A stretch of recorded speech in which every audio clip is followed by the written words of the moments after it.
뭐 내 사주의 비견이 가지는 의미, 뭐 혹은 내 사주의 비견은 무엇인가, 이런 기초도 안 되는 이야기 말고 오늘은 비견 사주를 보는 정확한 해석법에 대한 이야기를 해보려고 합니다. 안녕하세요. 대한민국에서 사주를 가장 쉽고 정확하게 알려드리는 사주원 DJ 사규쌤 메타입니다. 자, 사주의 사교적인 여러분들 반갑습니다. 자, 원래 오늘은 신년도 다가오니까 해운 보는 법에 대해서 혹은 뭐 신수 보는 법을 좀 말씀을 드려볼까 하다가, 그러니까 운을 보는 것도 사실 중요합니다만 실제 사주 원국 8글자 자체가 이제 분석이 안 되면 운을 붙여서 해석을 해도 이게 정확한 결론이 아니라는 좀 생각이 갑자기 들어서 여러분께 사주 해석법, 특히 비견 사주에 대한 부분을 좀 이야기해 보려고 합니다. 제가 다른 영상에서도 말씀드렸듯이 명과 운을 놓고 중요도를 따지면 저는 많게는 운이 8, 명이 2라고 이야기를 한 적이 있는데 맞습니다. 사주보다 운이 상당히 중요하기 때문에 운을 정확히 보는 법을 익히는 게 중요하지만 거의 대부분의 명리초보에겐 눈앞의 문제는 지금 이 8개의 사주 글자가 정확히 눈에 들어오지 않는다는 거라고 좀 생각을 했어요. 우리가 사주를 사실 해석하는 거는 이미 정확한 감명에 대한 해석에 대한 이치가 있어갖고 그 대입법만 알고 적용하면 어렵지 않습니다. 그러니까 사주를 볼 때 이렇게도 볼 수 있고 저렇게도 볼 수 있고, 그러니까 이런 게 아니라 정해진 추용법대로 진행하면 누구나 원리에 맞게 사주를 접근하면 사주를 누구나 편하게 해석이 가능합니다. 그래서 뭐 음양오행이라든지 뭐 천간지지나 그리고 뭐 천간의 생극제와 십신의 성향이나 뭐 육친의 의미 같은 기초만 알고 있다면 저는 누구나 짧은 시간에 여러분도 사주를 쉽고 편하게 해석할 수 있다고 자신 있게 말씀드릴 수 있습니다. 근데 이제 명리학을 공부할 때 실제로 어려운 건 이 명리학이라는 학문의 배경과 숨은 역사적 배경 같은 것을 공부하는 게 어렵다고 저는 생각을 하고 있고요. 사주명을 해석하는 것 자체는 어렵다고 생각하진 않습니다. 그래서 저는 한편으로 좀 생각을 해봤습니다. 왜 명리초보들은 사주가 어렵게 느껴질까? 그래서 저는 현재 제 생각으로는요, 명리초보들이 사주 해석을 어렵게 만드는 이유들은 가령 잘못된 뭐 일주론이라든지 뭐 신살론, 공망론, 뭐 계고론, 억부조우 같은 잘못된 이론들이 문제라 생각을 했고요. 그러니까 그런 것들이 바로 눈앞에 있는 사주 해석의 정석을 바라보지 못하게 하는 걸림돌이라고 저는 생각을 합니다. 그래서 저는 이 영상을 포함해서 앞으로도 그렇겠지만 사주의 기륭 해석, 즉 사주 성패를 중심으로 여러분들께 알려드릴 걸 약속드립니다. 자, 오늘은 인트로는 이 정도만 하고요. 바로 내용을 한번 확인해 보도록 할게요. 그래서 이번 사주 분석에서 우리가 이제 핵심은 비견 사주에 대한 부분을 같이 좀 공부를 해보려고 합니다. 그러니까 제 댓글에 상당히 많은 분들이 비견 사주에 대한 부분을 궁금증으로 많이 남겨줬습니다. 아무래도 뭐 정관격이라든지 편제격 등보다 좀 비견 사주가 좀 처음에 어렵게 느껴질 수 있다는 걸 생각을 사실 못 해봤습니다. 그래서 저는 사람들이 이런 것들에 대한 정보를 어떻게 얻는지 좀 궁금해서 다른 블로그나 유튜브 같은 걸 좀 비견 사주를 어떻게 해석하는지에 대한 검색을 좀 해봤는데 해석법은 사실 거의 없다고 보시면 되고요. 뭐 내 사주의 비견이 가지는 의미, 뭐 혹은 내 사주의 비견은 무엇인가, 그러니까 이런 십신의 의미 정도를 가지고 비견이 사주에 있으면 이럴 수 있어요 식의 컨텐츠가 너무나 많다는 걸 알았습니다. 그래서 이런 기초도 안 되는 이야기 말고 오늘은 비견 사주를 보는 정확한 해석법에 대한 이야기를 해보려고 합니다. 자, 바로 표를 보면서 비견을 보는 기본 상에 대한 걸 좀 이야기를 해보도록 하겠습니다. 그래서 오늘은 비견 사주에 대한 해석을 이야기할 것인데 여기서 중요한 건 월지가 비견인 경우만 얘기를 합니다. 월지가 비견인 경우만 얘기하는 거예요. 여기 표에서 보시다시피 지금 제가 월지 비견인 경우에 대한 걸 지금 올려놨는데 가령 월지가 뭐 여기가 식신인데 천간에 막 비겁이 깔려 있어요. 그렇다고 해서 이거를 지금 얘기하는 건 아닙니다. 그래서 혹시라도 본인의 월지가 무엇인지 확인해 보는데 비견인 경우에는 지금 제가 오늘 말씀드린 거에 포함돼서 해석을 진행을 하시면 되는 겁니다. 자, 그러면 왜 월지가 비견인 경우만 따지느냐 이건데요. 월지가 즉 사주의 용신이고 인원이기 때문입니다. 월령, 즉 월지는 인원용사지신, 뭐 사사지신이라고 해서 사주 내의 제강인데요. 이게 사주를 이끌어가는 가장 큰 힘이라고 보시면 됩니다. 그래서 사주를 볼 때 가장 강한 기운이 우리가 보고 있는 이 월지예요. 그렇게 이 지지에서 월지 천간에 투출한 기운이 만약에 있다라고 한번 가정을 해볼게요. 그럼 이 기운 역시 뿌리가 굉장히 강한 기운이기 때문에 우리는 이 기운이 어떻게 가는지를 보는 게 사주의 전부라고 해도 과언이 아닙니다. 다시 한번 얘기하지만 용신은 억부나 조후, 통관같이 내가 필요한 기운이란 개념이 아님을 절대 잊으시면 안 됩니다. 용신에 대한 부분은 제가 추후에 다른 영상에도 조금 자세히 논의하도록 하고요. 오늘은 비견사주 해석에 좀 집중해 보도록 하겠습니다. 자, 이 표에서도 보시다시피 비견은 일관과 음양오행이 같은 걸 얘기하는 건데 오행이 같은 것 중에 겁재도 있는데 양이라는 것도 있죠. 아래 내용을 좀 같이 한번 확인해 보시면은 이 차이를 조금 보실 수 있는데 우선 오늘은 비견에 대한 부분만 좀 더 얘기를 할게요. 그래서 이 비견이란 거는 성정으로 봤을 때는 평등, 뭐 공평, 경 경쟁 발전 뭐 이런 걸 의미합니다. 그리고 육친적으로는 아시겠지만 형제나 뭐 친구, 동업자, 동료 등을 이야기하는 거죠. 그래서 우리는 사주에서 비견에 의해서 어떤 문제가 생겼다라고 하면은 인덕이 상당히 안 좋은 사주라고 얘기를 하고요. 비견에서 사주가 맑아지거나 좋아지면 인덕이 굉장히 좋은 사주라고 볼 수 있는 겁니다. 그리고 앞에서 좀 얘기했듯이 비견과 겁재는 분명히 구분이 돼야 합니다. 자, 우리는 보통 사주를 공부하다 보면은 십신의 길신과 흉신에 대한 거를 공부하게 됩니다. 자, 길신은 관제인식이라고 해서 정관, 재성, 인성, 식신을 말하는 거고요. 여기서 이제 중요한 건 재와 인은 정편을 가리지 않고 길신입니다. 그리고 또 하나 기억하실 게 편인은 절대 흉신이 아닌 것도 기억하셔야 합니다. 자, 그리고 흉신은 우리가 살상겁인이라고 해서 편관, 상관, 그리고 여기 있는 겁재, 양인까지 포함됩니다. 자, 그럼 제가 지금 말씀드린 것 중에 빠진 게 뭐죠? 네, 바로 비견입니다. 그래서 사람들이 이 비견이 길신인지 흉신인지조차 혼란스러워하는데 제가 한 가지 확실하게 말씀드리면 비견은 길신입니다. 자, 비견은 12운선상 월걸록이 비견입니다. 그래서 여기서 이 녹자가 녹봉녹자를 쓰고 있는 건데 아마 들어보셨을 텐데 나라에서 녹을 먹는다는 이야기를 들어보셨을 거예요. 그러니까 녹이라는 것이 원래 예전부터 관료들에게 나가는 급료입니다. 월급인 거죠. 그렇다는 것은 녹이라는 것은 정관만큼은 높은 귀까지는 아니지만 안정적인 사회적 지위나 상태를 의미하는 겁니다. 그렇기에 실제로 오늘 관찰해보면은 비견은 인성운에도 비겁이 왕해줘도 폐가 나지 않지만 월겁재는 인성운이 오면 겁재가 커져서 재분탈이 굉장히 심하게 되는 것도 이런 이치인 겁니다. 자, 추가적으로 비견이 길신 이유는 분명히 연애자평이나 자평진전을 보게 되면 재와 인은 정편을 가리지 않고 길신이라고 했습니다. 그렇다는 것은 나머지 십신은 정편을 가려서 길신과 흉신을 구분한다는 의미이기도 하죠. 가령 식신과 상관, 길신과 흉신이죠. 정관과 편관. 그러면 남는 게 비견과 겁재죠. 이것도 역시 일신과 흉신 개념으로 보는 겁니다. 자, 실제로 사주를 감명해보면 비견은 우선 길신으로 인정해놓고 사주를 봐야 맞아간다는 게 제 경험이고 저의 또 의견이기도 합니다. 비견 사주를 볼 때 가장 중요한 방법적인 부분을 이야기해 보려고 합니다. 자, 사주란 기본적으로 월령, 즉 여기 있는 월지에 있는 지지 용신을 삼고 월 지장간에서 투출한 기운이 천간에 있으면 이걸 모두 용신으로 쓸 수 있습니다. 그래서 이것이 만약에 천간에 투출한 기에 길신이면 이 녀석들을 보호하고 순용해야 하고요. 만약에 흉신이라고 하면은 이 녀석을 극하거나 합거하거나 흉신이 길신을 생하는 방향으로 해야 사주가 부기가 통하는 겁니다. 그런데 문제는 비견은 용신이 될 수 없다는 겁니다. 제가 다른 영상에서도 살짝 이야기했지만 일간과 같은 음양인 비견과 겁재는 용신으로 쓸 수가 없습니다. 용신이라는 말이 말 그대로 쓰는 십신이기 때문에 본인과 같은 오행은 쓸 수 없다는 겁니다. 그래서 사주에서 용신이 될 수 있는 것은 십신 중에 비겁을 제외한 8개가 되는 거죠. 자, 식상, 정관, 편관, 정편재, 정편인. 그래서 이를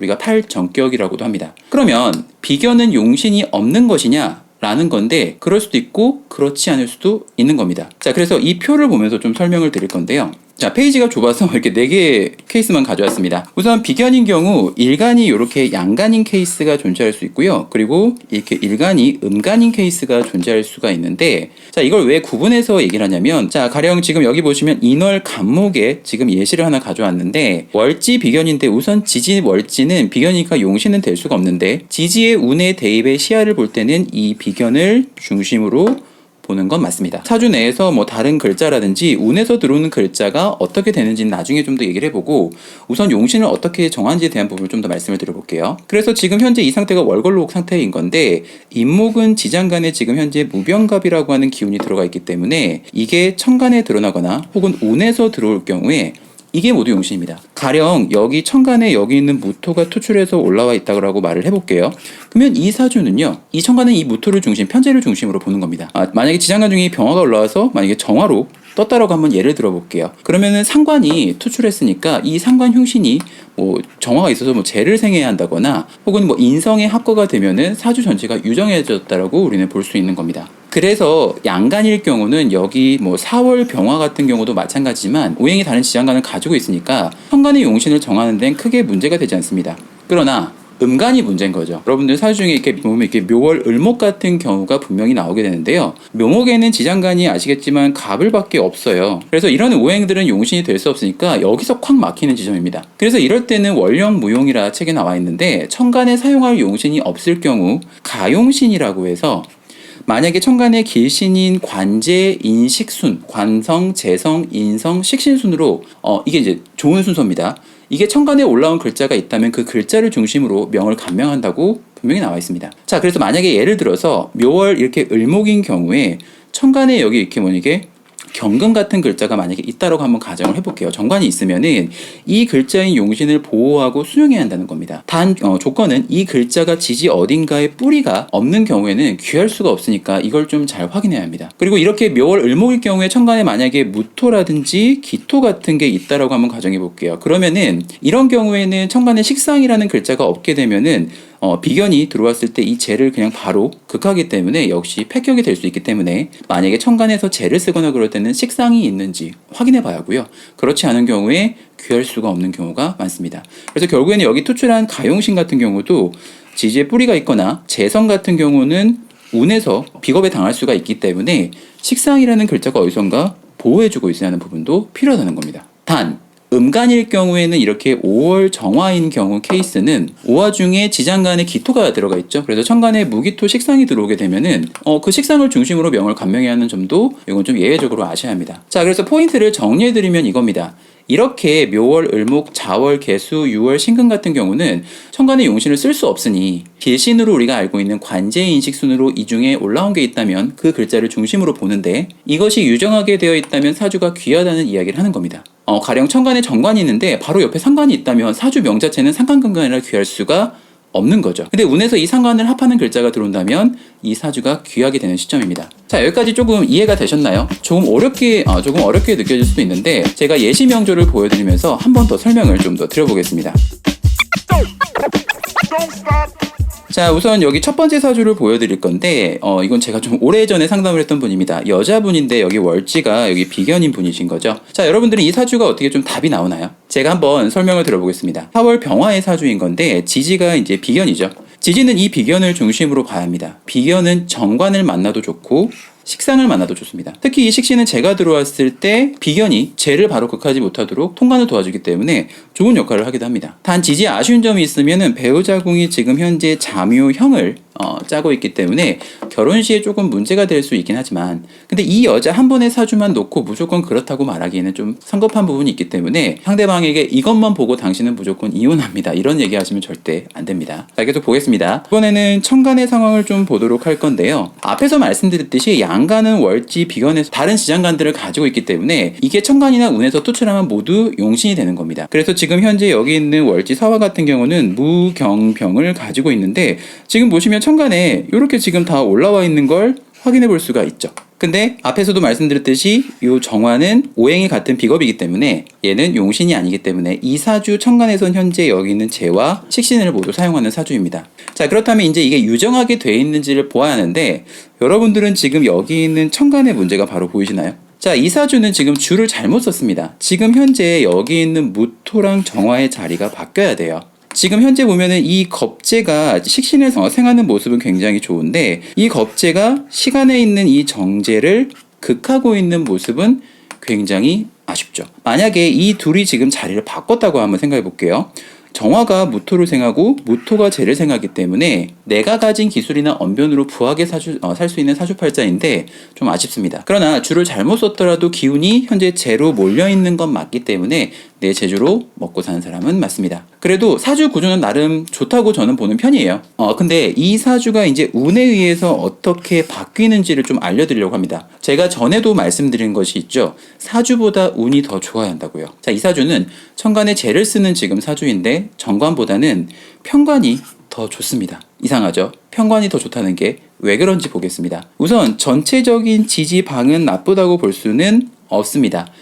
비견은 길신인 요 인성을 만나도 좋고요. 여기는 해자축 운에 조금 더 좋겠죠. 근데 이 개축 대운이 지금 굉장히 불운합니다. 자, 여기 있는 천간의 개수가 지금 운에서 들어오게 되면 여기 있는 무토를 잡게 되는 거죠. 자, 그렇게 되면 이 무토에 의해서 관이 날아간 거기 때문에 내가 혹은 게으르거나 나태해서 내 귀가 없어진 거이고요. 이 무토가 없어지면 이제 천간은 아비규환이 되는 겁니다. 바로 여기 있는 정화가 무토를 거치지 않고 재성을 바로 극하기 때문에 이 사람은 이때 모든 걸 한 번에 잃어버리는 시기입니다. 지지도 원래 해자축방은 문제가 되진 않지만 여기 있는 축토는요 좀 얘기가 다르죠. 축토 상관은 말썽이나 구솔입니다. 물론 축토가 들어와서 사유축 반합을 짜는 것도 맞긴 한데 우선 여러분들 항상 잊으시면 안 되는 게 1차적으로 들어온 글자가 어떤 반응을 하는지를 먼저 봐야 돼요. 그 뒤에 합에 대한 기능을 봐야 합니다. 자, 그래서 이분이 다시 일어나는 건 언제냐? 바로 임자대운 때 다시 일어날 수가 있죠. 그러니까 원래 재를 쓰는 사주의 평간에는 당연히 좋지가 않은데 이 사주는 천간에 병이 되는 이 정화가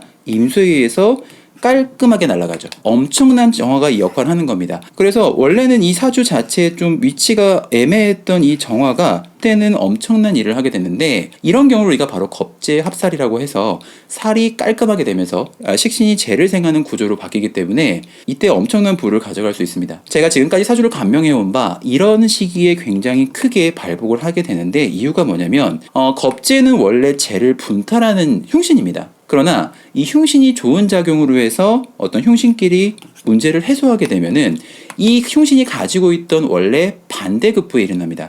겁재는 원래 크게 돈을 잃는 건데 반대급부가 발생되면은 갑자기 횡재하는 운이 생길 수도 있는 거죠. 그래서 부가 갑자기 크게 늘어납니다. 그럼 이분이 임자대운 때 일어나는 무엇이니까 라는 건데 주변 덕에 라이벌 덕에 내가 어떤 문제를 해소하고 나는 내 재주로 먹고 사는 일도 풀리고 지지는 자수가 들어왔기 때문에 비견의 정관은 당연히 1등급 나있습니다. 그래서 이때는 내부적인 자리도 얻는 거죠. 그래서 여러분들은 운을 볼 때 들어온 글자가 계신이냐 흉신이냐를 따지는 것보다는 이것이 내 사주에서 어떤 일들을 발생시키는 것을 논리적으로 따지지 않으면 사주를 제대로 해석한다고 볼 수 없는 겁니다. 그래서 그냥 뭐 예를 들면 어떤 분들은 대운에 써있는 십신 정관이 들어왔으니까 남자가 들어오니까 야 이때 너무 좋아. 그래서 이런 1차적인 해석은 사실 사주를 본다라고 저는 말하기가 되게 부끄러울 정도가 되는 거예요. 그래서 제가 다른 영상에서도 말씀드렸듯이 일간 하나만 놓고 들어오는 운에 대한 대입을 하는 게 적중률이 0%에 수렴한다는 것이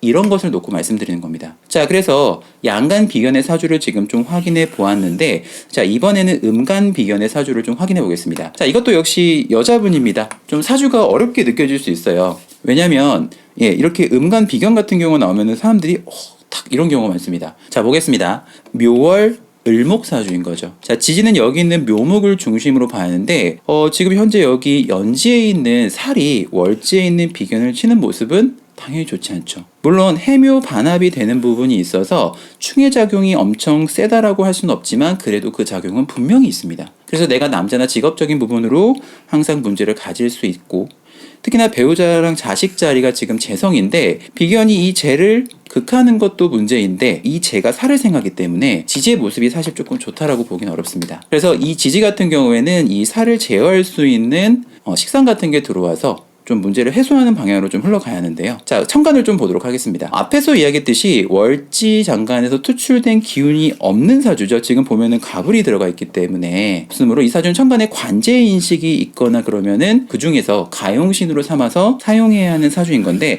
이 사주는 지금 어떻죠? 지금 길신인 정관과 개수 편인이 전부 다 올라와 있습니다. 그래서 이 기물들을 용신으로 삼아야 하는데 관건은 뭐라고 했죠? 이들이 유정하게 작동하고 있는지를 봐야 돼요. 유정하다라는 건 뭐냐면 만약에 길신이 있는데 길신을 때리고 있거나 서로 극하고 있으면 이건 무정한 겁니다. 근데 만약에 길신끼리 서로 생하거나 도모하는 예를 들면 이렇게 관이 인을 생하는 관인상생의 모습은 좋다라고 할 수 있기 때문에 현재 이 두 글자만 놓고 봤을 때는 우리는 유정하다라고 얘기를 할 수 있어요. 근데 이 사주에 여러분들 문제가 보이시나요? 바로 이 을목이 병입니다. 앞에 있는 사주랑 좀 비슷한 케이스인데 여기 있는 이 정화 겁재가 조금 평상시에 조금 위치가 잘못돼서 평상시에는 인덕이 없는 것처럼 보이는 사주인데 이 사주는 지금 여기 있는 비견 때문에 좀 크게 망했습니다. 여기 있는 이 을목이 이 정관을 바로 합거해 버렸기 때문에 사주에서 가장 귀한 정관 기운을 합했다는 건 뭐죠? 내가 가질 수 있는 어떤 귀나 내 남자 혹은 내가 어떤 브랜드 같은 것들을 라이벌들에게 내줄 수 있는 게 이 비견 때문에 그렇다는 거죠. 그래서 어쩔 수 없이 이 사람은 이 인성 하나만 믿고 살아야 하는 사주 구조인 건데 상당히 인덕이 없는 사주가 될 수밖에 없다는 겁니다. 차라리 그래도 이렇게 조금 자리를 바꿨으면 이것도 괜찮은 거예요. 그러니까 우리가 이제 합의 불합이라는 부분에서 제가 잠깐 말씀드렸듯이 거리가 멀게 되면 만약에 을목이 여기 있다고 가정을 해볼게요. 거리가 있으면 완전한 합이 이루어지지 않고 그 작용력이 10에서 20% 정도만 있기 때문에 차라리 이게 좀 자리를 바꿨으면 나았을 수도 있습니다. 그래서 사주를 볼 때 이 글자가 어느 위치에 있는지도 상당히 중요하다는 거예요. 자, 아무튼 이 사주 천간은 현재 이 인을 중심으로 봐야 하는데 이제 운을 잠깐 보도록 할게요. 초년에는 지금 이렇게 식상운으로 들어오기 때문에 문제가 되지 않습니다. 그러나 여기 27세 무오대운이 오게 되면 확실히 좀 문제가 되는데 왜 그런지 봅시다. 우선 천간은 여기 있는 무토가 개수를 합하기 때문에 재성과 인성이 묶여서 쓰질 못하는 거기 때문에 내가 욕심내고자 하는 것 때문에 학문 혹은 어떤 도리 같은 걸 줘버려서 내가 가진 거를 잃는 식입니다. 천간에 이제 쓸 가사가 없는 거죠. 지진의 식신도 사실 요거는 문제가 없지만 앞에서도 이야기했듯이 편관을 제압할 수 있는 건 맞지만 결국에는 목생화, 화생토, 토생금으로 살이 다시 살아나기 때문에 이 대우는 사실 지지도 식상이 와도 조금 완벽하게 나이스해지진 않는다는 게 조금 한계인 사주인 겁니다. 그래서 이분이 저랑 상담할 때가 27세 무호대운 때 저랑 상담을 하신 분이었는데요. 실제로 쇼핑몰을 이제 운영하다가 확장하는 시기에 업체들과 돈이 이제 계약이 묶여서 실제로 업체가 이제 문을 닫고 본인은 이제 프리랜서 디자인으로 여기저기 지금 일을 하고 있는 중이었는데 그러니까 본인이 궁금한 건 이거였습니다. 언제 봄날이 오냐는 거였죠. 자, 오늘 하나하나 다 대입하기에는 영상이 너무 길어지기 때문에 자, 이제 다시 포인트를 좀 정리해 보도록 하겠습니다. 자, 비견사주를 보는 법이라고 특별한 건 아닙니다. 월지장간에서 토출한 기운이 있으면 그것을 보고 없으면 관제인식을 중심으로 유정하게 되어 있는지 그리고 그 글자들이 지지 어딘가에 이런 식으로 뿌리가 있는지를 확인해 보는 거. 이게 상당히 중요하다는 말씀을 드리는 겁니다. 사실 이 한편으로 여러분들이 비견에 대한 걸 완벽히 마스터한다? 이건 100% 저는 기대하지는 않습니다. 왜냐하면 더 여러 케이스들을 분석해봐야 능숙해지는 것인데 오늘은 좀 이 부분을 얘기하고 싶었어요. 사주를 해석할 때 보는 방법과 시야에 대한 부분을 어떻게 가져가야 하는지 이것 하나라도 여러분들이 얻어가기를 바라는 마음으로 이 영상을 만들어봤습니다. 자, 저 사규쌤은 항상 정확한 사주 보는 법을 여러분과 같이 나누길 원합니다. 상담 안내는 제 영상 더보기 링크를 확인하시고요. 사규적인 댓글과 구독은 항상 영상을 제작하는데 힘이 됩니다. 자, 다음에도 좀 더 좋은 영상으로 찾아뵙겠습니다. 감사합니다.